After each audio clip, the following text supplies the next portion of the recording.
Some disappearances happen in silence. Others leave behind only questions. But few are as haunting as the true story of Flight MH370, a passenger jet that vanished mid-air without a trace. This is the true story of Flight MH370.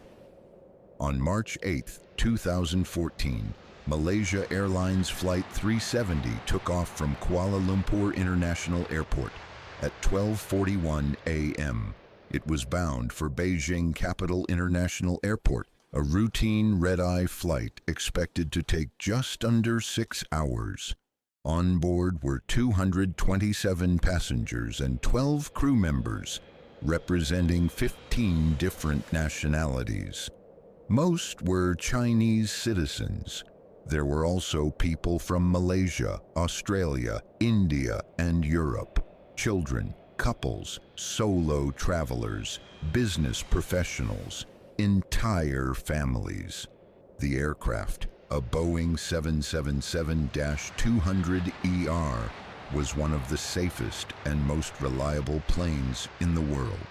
It had a solid maintenance history and a flawless safety record.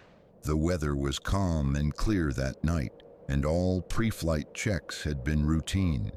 The captain, Zaharieh Ahmad Shah, was a highly experienced pilot with over 18,000 flight hours. His co-pilot, Fariq Abdul Hamid, was a rising young aviator on one of his first long-haul training flights. There was no indication that anything would go wrong. At 1:19 a.m., while cruising at 35,000 feet, the plane's final communication with air traffic control was recorded. As it passed from Malaysian to Vietnamese airspace, a controller said, "Good night, Malaysian 370. The pilot responded, "Good night, Malaysian 370. Those were the last known words from the cockpit. Minutes later, the aircraft's transponder was disabled. It vanished from civilian radar, but military radar later revealed something chilling. The plane had sharply deviated from its path, turning west and flying back across the Malay Peninsula. It then curved northwest, flying over the Strait of Malacca and out toward the open waters of the Andaman Sea. This was not a drift. It was a deliberate change in course, but no distress call was made, no warning, just silence. Initially, search efforts focused on the South China Sea, but as more data came in, attention shifted. The breakthrough came from satellite signals. Automated handshakes exchanged between MH370 and an Inmarsat satellite every hour. These signals provided no exact location, but they created arcs, paths that the plane may have taken over time. Based on this data, experts concluded that the plane had turned south and flown for hours into the Indian Ocean before its final signal was lost. The last ping came at 8:19 a.m., 7 hours after takeoff. It placed the aircraft somewhere in a vast, empty stretch of ocean west of Australia. The search area was immense. The southern Indian Ocean is one of the most remote places on Earth, with deep trenches, rough seas, and little infrastructure. Yet international teams mobilized quickly. Australia led the underwater search effort, using sonar, autonomous vehicles, and ships to scan the ocean floor. Countries including China, the United States, and Malaysia provided support. For months, the world waited. No wreckage, no black boxes, no signals from the emergency beacons. Families held vigils, governments gave updates, but the search turned up nothing. Then, in July 2015, over a year after the disappearance, a piece of wreckage was discovered.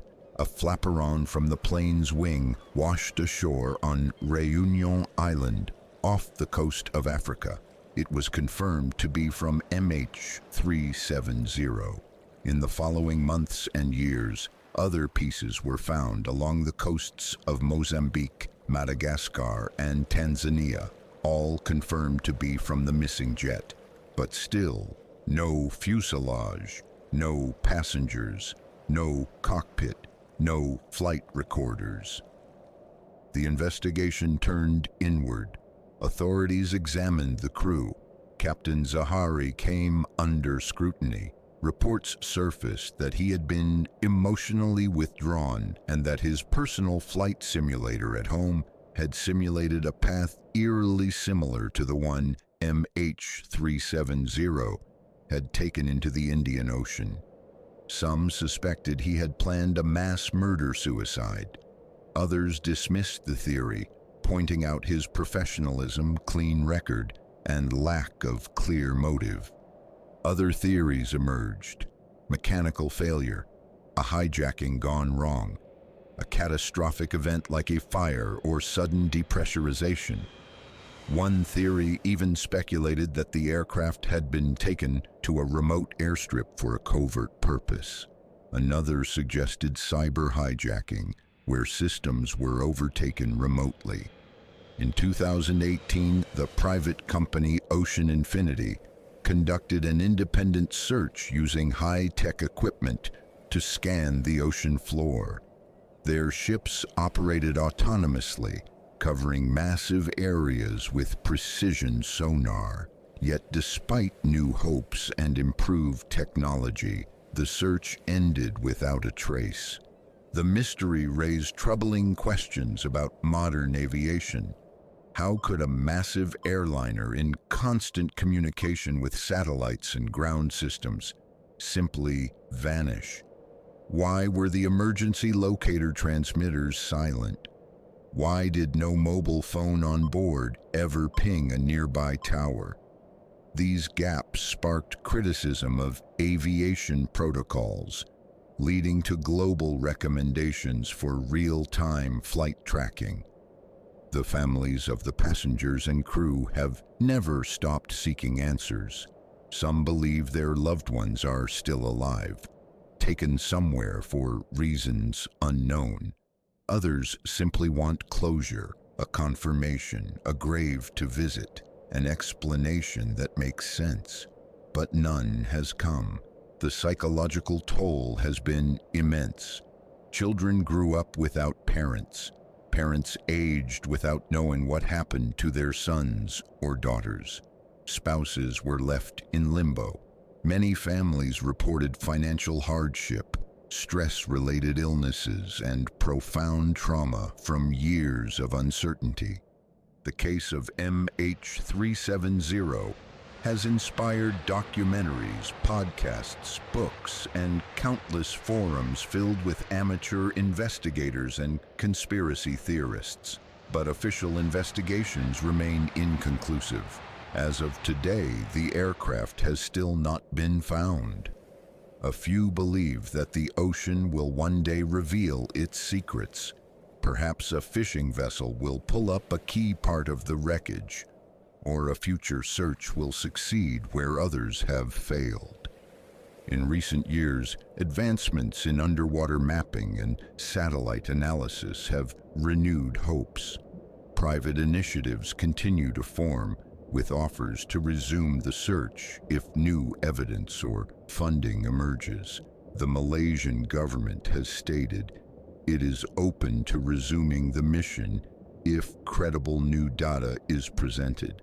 Even the aviation industry has made changes. Some airlines now use real-time GPS tracking systems, while global aviation authorities have implemented better standards for flight data transmission. Still, many argue these changes came too late for MH370. What makes this case so unique is that it blends modern technology with a mystery that feels almost from another era, a vanishing act in the sky, in a time when vanishing should no longer be possible. It's not just an aviation disaster, it's a human one. It represents every loved one waiting for closure, every investigator staring at the sonar scans, and every unanswered question hanging in the sky. In the meantime, all we have are fragments of the plane and of the truth. What do you believe happened to Flight MH370? Was it a tragic accident in the sky, or is something far more disturbing being kept from us? Let us know in the comments, and if you want more real-life mysteries like this one, subscribe for more, because sometimes the most chilling stories are the ones that really happened.